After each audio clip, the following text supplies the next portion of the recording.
सियासी हलकों में गर्दिश करती अफवाहों के बावजूद तहरीक इंसाफ को अब तक किसी रियायत या डील की पेशकश नहीं की गई। इस हवाले से मजीद क्या तफसीलात हैं, आइए जानते हैं।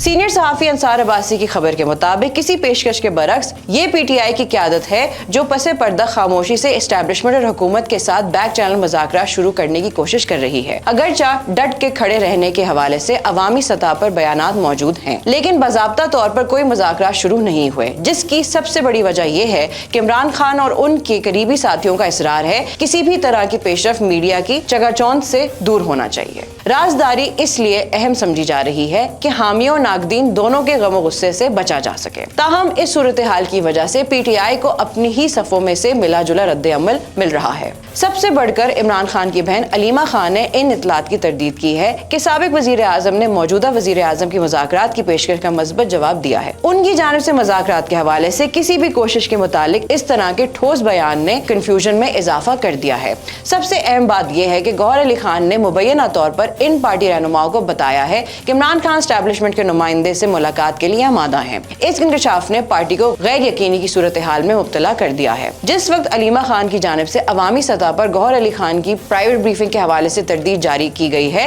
उस वक्त पीटीआई के रहनुमा इमरान खान के साथ एक और मुलाकात के लिए कोशिश कर रहे हैं ताकि तजादात दूर हो सके। मकसद ये पता लगाना है कि बाज़ाब्ता तौर पर खुफिया मुज़ाकरात शुरू किए जा सकते हैं या फिर क़यादत अवामी सतह पर हट धर्मी का मुजाहरा करने और निजी सतह पर मुज़ाकरात के चक्कर में फंसी रहेगी। मजीद अपडेट्स के लिए देखते रहिए VNews.pk।